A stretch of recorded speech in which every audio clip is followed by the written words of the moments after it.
Simran Virk. Welcome to The Growth Concept. Hello. Simran, what is it you do and what are you passionate about right now in life? Okay, so I am a public speaking coach. I work with individuals on how to achieve their public speaking goals rather than having a group setting. I sit down with them. I talk about the hard-hitting stuff, things that people aren't ready to confess about, and I look at them and be like, what exactly is stopping you? Wow. So if they turn around and say to me, I'm nervous, I'll be like, why? If they go judgment, I'll be like, why? Like, I get them to go yeah, that's such a really good way of deep going down, deep, yeah. so that it's like they're left with a point where they're just turning around and they go, well, I don't know now. And then we kind of build up. So if I say to them, why are you nervous? And they go judgment, then I'll say, okay, no one's going to remember in 5 minutes. Why are you nervous now? And if they go, I don't know, then I tell them, okay, keep remembering that. Keep going from that. And then we build on the actual skills that are needed so that when they're done building their confidence, the skills naturally flow in and it kind of blends together. Wow, that's incredible. What is your mission through this business? I want people to come up to me and be like, you've changed my life with speaking. Like, I genuinely want people to come up to me and be like, I couldn't even speak in front of 3 people and I'm speaking in front of a workplace now. Like, I genuinely see myself getting to that point. That's incredible. Let's go back in time, right? I want to picture this on the timeline. How did this even come into your life? I feel like you're still so young. This is such an incredible endeavor that you've embarked on. Yeah. What story is underlining that's built you to where you are now? So growing up in high school, I never really knew how to raise my voice when being bullied. So I would stand up for myself in a sense that I would try, but it would get laughed back in my face. I would try to be able to put words out there and it just wasn't getting comprehended well. And then in year 9, I started doing public speaking, dropped out because it wasn't an interesting thing to do back then. And then in year 12, I started back up again. And that's when it kind of led to, like, I knew I wanted to have a business. I knew I wanted to do something, but I didn't know what. And then early on this year, I was like, okay, I'm starting to do good with this. I'm starting to actually get compliments on the fact that I know what I'm doing. And so I'm like, okay, let's try to build something off of this. And then only till last month did I actually start to get a grip on what I'm doing. That's incredible. So your high school journey sucked, essentially. Yeah. I feel like a lot of people can relate with this. Do you think, why do you reckon, what was the reason you feel that high school sucked for you? And some people, high school was great, some people it sucked. For the people that high school did suck for them, why do you think, in what you've experienced, why do you reckon it sucked? I was okay with being alone. So I was okay with not having any friends. I remember in year 12, I lost my best friend who I was friends with for 3 years. And the disrespect was just, I couldn't tolerate it. I was like, you know what? I'd rather lose you as a friend than put my dignity on the floor. So I dropped it and that was pretty much it. And that was when I started to learn that I can actually start to drop disrespectful people without losing who I am as a person and without attaching myself to another person. So I think after that, I learned, regardless of if I'm getting bullied, and yeah, obviously there were some times where I didn't know how to handle it, but I was just okay with being alone. And I still am. And I think anyone who gets that skill is going to make their life a lot easier. Being alone, I feel like so many people are afraid to be alone. Help me understand, why were you comfortable being alone in school compared to just trying to fit in? Did you make this mistake on trying to be someone who you weren't just to fit in? I don't think I ever did, to be honest. I think I just saw, I'm not trying to be rude, but I just saw how fake everyone else was. And I couldn't handle it. I was like, this is not who I want to be. And so 100%. I kind of just, I was like, I'd rather be alone and be myself, and I'd rather be that quiet kid that goes to the library and works on themselves and studies or reads or does whatever than hang out with a bunch of people that I don't even like that much. Do you find a lot of individuals these days are still going through this, like struggling to find their people? I would say so, yeah. I think obviously I've found you and I found a few other people that I click with well, but I still don't think I've found like a friend group, like a close-knit friend group that's still on my level, and I'm okay with that. Like, I'll find people who will be like I said, for yourself, for example, who I still have there, but then it's not like I need to constantly have them as a friend group. Like, I can still figure out my own journey on my own, but still have people supporting me, rather than constantly being like, I need to go see my friends, I need to go do this, I need to go do that. Does that make sense? Yeah. What was the support system like in school with it sucking so much? Did you have a support system to help, like, count on whether it was a mentor or wasn't? Because I feel like for so many people, this is something that so many people struggled with, but no one's talking about it. Yeah. So I had this one teacher where whenever I was upset about anything, I could go to him crying and he would always support me. Wow. And so he was kind of the person that got me through a lot of my journey through high school. He saved me a few times when I was going through some really tough times. So that was my main person that I would always go to. He left in year 12, but by then I'd kind of gotten my own grip on how to manage things. Yeah. But then I had a teacher who turned around and went, do you play tennis still? And I go, no, I haven't gone in a month. And she'd be like, go back to tennis because that's what's keeping you normal. What? So, yeah, she straight up looked at me in the eyes and said that. So you got different teachers. Completely different perspectives. Yeah. Wow. Okay. Yeah. So, I mean, I'm sure she was coming from a respectful place. I don't want to ham on her. But, like, it is what it is. But then you've just got the teachers who, I guess, sugarcoat it and the teachers who don't. And you kind of just have to work with who you're talking to. Do you think teachers now need to sugarcoat stuff more or be dead honest, even though the honest truth may suck? I think depend on who you're working with. So, like, if you've got a student who absolutely cannot tolerate any sort of feedback, will think it's a personal attack, will probably attack you in defense, don't. Because you're going to get yourself in trouble. Yeah. Like, you don't know what that kid could do. That kid could throw a chair at you out of anger. You know what I mean? Like, I'm just spitting out whatever it could be. Yeah. But then if you've got, like, a kid who will sit there and be like, okay, yeah, I understand, I do need to reflect, then it's more of just like, okay, communicating with them. Not just hitting them with the hard truth, but also working with them on how to reflect so they know how to go about it in the right way. Do you think that teacher who helped you through this has developed you in a way that you've been able to help people in the version you used to be? Yeah, for sure. So with your public speaking coaching business, how has that frame of mind kind of transitioned into this to helping others? I guess with him, he was very gentle. He was very kind in a sense of he didn't rush. If I was going through something, he wasn't like, you need to hurry up and heal on it. Like, you need to get over it. But he was more of just like, you need to start building that resilience. Because if you don't, it's going to come and attack you later on. It's gonna catch up to you if you do not build it now.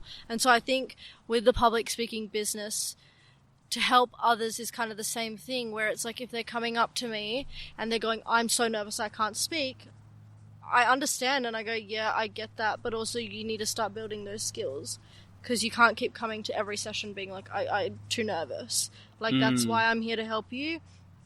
I can't just keep giving you random information and you going, yep, I understand it, and then turning around and not using the tools because, one, it's a disservice to you and it's a disservice to me and there's no point of us being here. Yeah, exactly. So.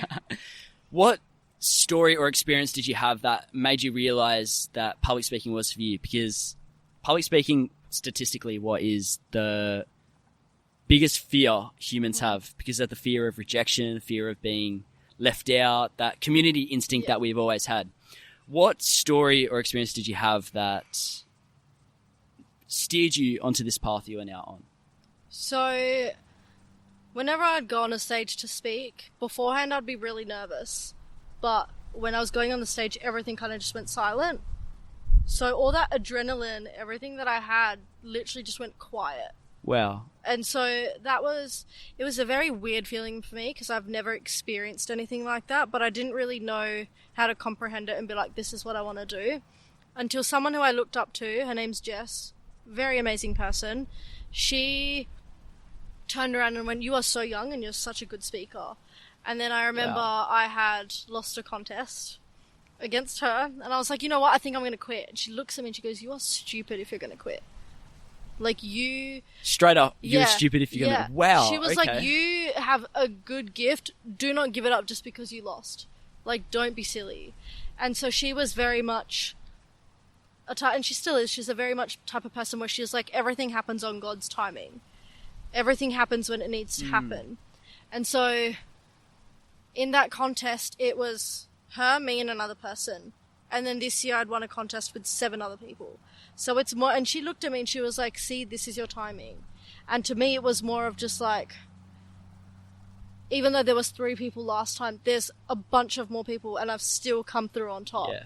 So it's more of just like, because of that, I now believe a lot more of God's timing, and when it's going to happen, it's going to happen. Wow. I'm just like trying to break down that's so amazing. So having this figure in your life has helped you achieve so much when you were about to quit. I think that's unreal, and the importance of that, would you say, is necessary for anyone to level up? 100%. I think even if it's just one person saying to you, I believe in you, that can change a lot, because like in the past, I was on the verge of literally being like, I'm not going to turn up to any more meetings now. I'm done. I'm not good enough. And she turned around and she was like, are you serious? Like, she is a mum of 2, and she goes like, you've come second to me. Come on now. Like, stop measuring yourself to me. So. Measuring yourself to me in regards to comparing someone else's success to your own success. How does someone stop doing this? Because I feel like this is so many people, as well as myself, have this, especially with social media nowadays. You're constantly being shown this successful man or woman achieving so much, and then you be like, oh, well, how come I'm not doing that yet? What would you say, or what have you learnt based on these lessons that, okay, do the reps and keep going, even though it seems a lot harder? So I still do it, 100%. I probably do it more than I should be doing it, especially because I've just started my business. It's like, I need to be able to build myself rather than comparing myself to others. But I think if you see Instagram reels, if you see videos of people showing money, showing whatever it might be, showing their success, take that as your driving purpose. Take that as your, I want to be at that point one day. Take that, like, I know when I watch Instagram reels and there's a successful woman on there who's speaking about her journey and she's giving some hard-hitting facts.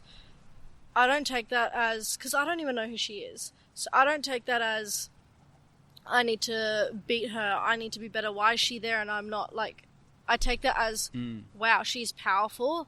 I can totally see myself being that type of person. Whereas if I see someone who I know, for example, you, or just another person who I grew up with and they're ahead of me, then I start to be like, okay, how can I fix it? But I think it's better just taking the videos as your driving force rather than something that can hinder you. 100%. Do you find that a lot of people these days do compare to these online personas?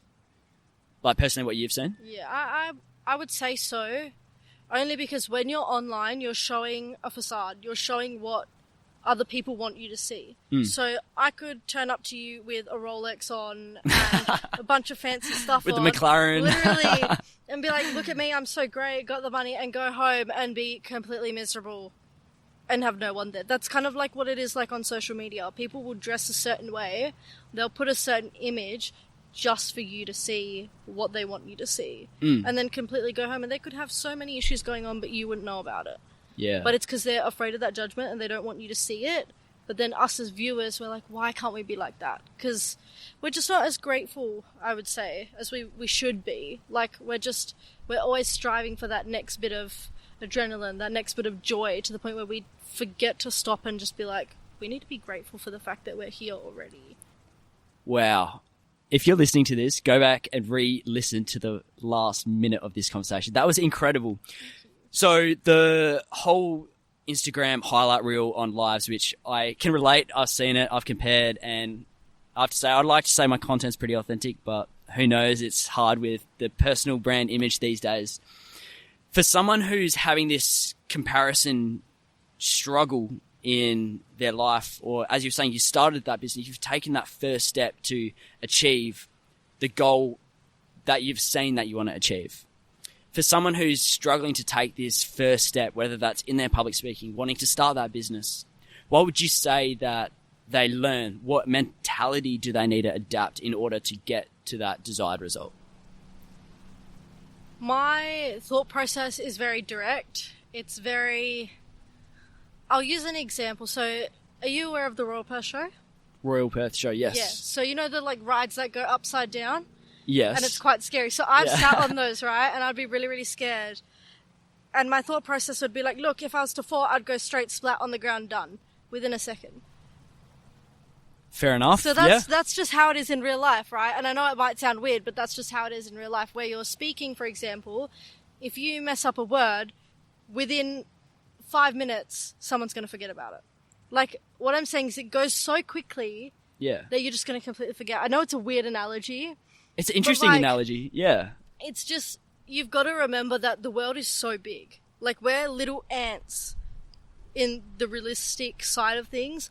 No one's going to remember if you said a word wrong. No one's going to remember if you did the wrong thing. Like, get over it. Like, I know that sounds so rude, That's but good. No, that is so good. Yeah. If you, like, I've stood on a stage where I think I'm going so great and then halfway through I mess up a word. But then you just got to pretend that they didn't hear it and you continue going. And then if they see that you're confident, they'll be like, oh, maybe we just heard the wrong thing. You know what I mean? Like, you just get through it. How do I adapt this then? I think it comes with mindset, and I think it comes with growth. I could sit with you and I could tell you a bunch of things that help me, but it might not help you. I could tell you to sit alone and work on it, but you might be like, no, I need to sit with other people and work on it. Good point. So it's every human is different, but I think I've had to sit through the really tough times of being like, what am I good at? I don't know anything I'm good at. I've tried studying, I've tried tennis, I've tried dance, and I'm just not good at it. And then tried public speaking and been like, okay, I've found this, I can't let it go now. So it's different for every single person. What questions did you need to ask yourself to find out this? Because I know for some people it's just simply, what do you want to be when you're older? I want to be a environmental scientist that travels around the world and tests soil for a living. Some people, that's just, they know it. But a lot of people that come out of school like yourself, you weren't 100% sure and you did need to try a bunch of things. Do you find that trying all these things, dance, tennis, all that, has steered you to where you are now, and that is essential for everyone else to just try a shit tons of things in order to find the next thing? I think wait till it comes to you as well. I think me trying... So my dad was most of the backup for that. So I wanted to do basketball. He was like, no, do tennis, because he did tennis too. And he wanted me to do IT as well. And so he wanted me to do a lot of those things, and I tried it, but it just wasn't fitting right with me. I had a lot of incidents where it had just shown that it wasn't hitting right for me. I'd ended up in hospital because of the amount of stress I was going through because of IT. Yeah. So it's really like, don't force yourself into things that you know you will not like. Like, I did it for my dad, and of course I'm grateful that he got to show me that opportunity, so I know that I don't want to do it. But it's more of just letting it find you, because if you put yourself in situations where you're not going to enjoy it, you lead to more consequences, and you also lead to yourself not enjoying things as much as you would like to. And even now I study psychology, but I wouldn't want to do that for the rest of my life, because I just think there's more to life than just that. Good point. For someone struggling with public speaking, this is your expertise. What is the most common thing you've found people struggle with developing this skill? So I think confidence as well. I think when you start to build confidence, it's really easy to work on the other skills, because you know that you've got that backup drive, and you know that you can handle yourself and you can stand for yourself. I think that's the main thing. Wow, such a good point. But I think another thing is also with vocal variety. If you don't have the confidence, how are you going to raise your voice? If you're standing there and you don't have the confidence, you're going to stay quiet because you're nervous what other people are going to hear. If you don't have the confidence, how are you going to make that direct eye contact? You know what I mean? It's just those little things. How are you going to look someone straight in the eyes and have a conversation with them? Exactly. Some people can't do that, and they can't hold the eye contact. And I think that's what's difficult. But I also think confidence you cannot teach someone. And I think that's where a lot of people struggle with public speaking, is because you could tell someone, you're amazing, you're good looking, you're smart. And they could be like, yeah, great. And then go home and still have a horrible self-esteem.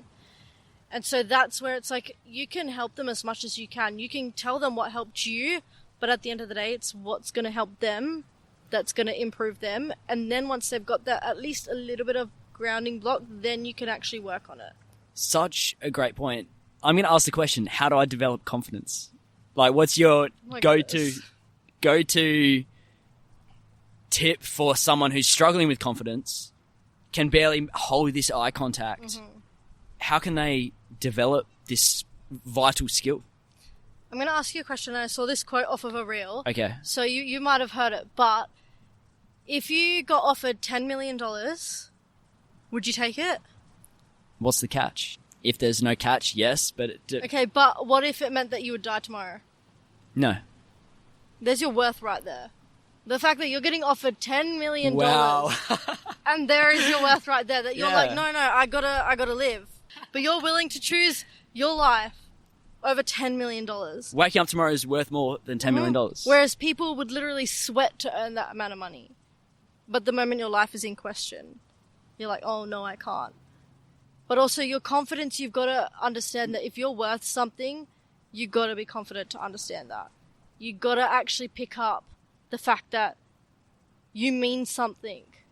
Confidence comes from within. And if you don't have that confidence from within, you're going to lose a lot of your self-worth. And that's when a lot of things tend to lack within a person, is because they just don't believe in themselves. And if you think that your life is worth more than $10 million, dude, you're worth something.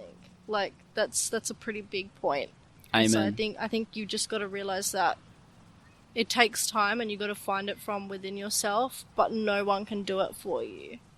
Do you think purpose has a big play in this? Could you elaborate more on that? For example, for someone who doesn't know their purpose, for example, purpose changes all the time based on life circumstances that you come across. I would say my purpose is empowering growth through these real conversations, hoping that your story has resonated with someone and has given them the reassurance, confidence, inspiration they needed to take the first step. That's my purpose. Mm-hmm. But if I didn't have that, how do I find confidence if, I know I'm worth more than $10 million if I wake up? How does someone develop this if they don't know their purpose yet? Do they need purpose to develop confidence? I think the fact that you're on this earth, you have a purpose. Even if you're just walking around and you don't know what you're doing with your life, you still have a purpose. Your purpose could literally just be walking in nature and enjoying nature. It could be as simple as that. Having a purpose, it definitely helps when you figure it out. But even if you don't know what it is, just have that energy to figure out what your purpose is. Find that enjoyment to go and find what your purpose is. So it's not always, I don't know what my purpose is, I'm going to struggle. No, be like, you know what, I don't know what it is yet, but I'm going to find it. And when I do, then my life starts, and then I can enjoy that. So it's more of just looking at it from a different perspective. So it's not, I don't have my purpose, but it's like, I don't have my purpose yet, but I'm going to get there. That reframe. I love that. Simran, the last guest I interviewed on the podcast left a question for you, not knowing who you are. The question was left by Callum Lane. The question he asked you is, if you could go back 10 years ago, what would you tell yourself with the knowledge you have now? It's going to get better. I think if the person who I was 10 years ago looked at me now, she would be proud. And I think thinking about that now, it gets me emotional, but it's also just like, I've come so far and I didn't even stop to realise. I've gained a lot of confidence. I've been able to become the person I am now because of other people who have shaped me in the way that I am. But also just looking back at my younger self, it's like, you did it, you know what I mean? Like, you got through the tough times. Yeah, nice. You did it. You're on your way to bigger and better things, and it's okay that you've had a tough time. Everyone has their story. Everyone has their journey. But it's amazing, and it's going to keep getting more amazing. So yeah, that's something I would tell her. I love that. What do you think your 10-year-old's... What's the word? I'd be 9. No, plus 10 years. Oh, okay. So your older self would say, looking back at this conversation, your older self is tuning in right now. What do you think your older self would say to you? She'd be like, girl, you're too young. What are you doing? Stop stressing out. You're fine. She'd look at me and be like, why are you stressing about being perfect? You're going to make mistakes. Yeah. She'd be like, you've got your entire life ahead of you. Like, I think for me, I'm trying to be like, I got to get this done. I got to go this. I got to earn this. I just got to do stuff. You should look at me and be like, slow your roll. Relax. Like, chill. You're going to get to where you want, but take it at bite-sized chunks instead of trying to rush the process, because that's when things can go downhill. Simran, thank you so much for coming onto the Growth Concept podcast. I am feeling inspired by this conversation. I'm so glad that you could share this, and I feel that it's touched my heart, and I'm sure it's touched other people's hearts. Thank you so much for inviting me.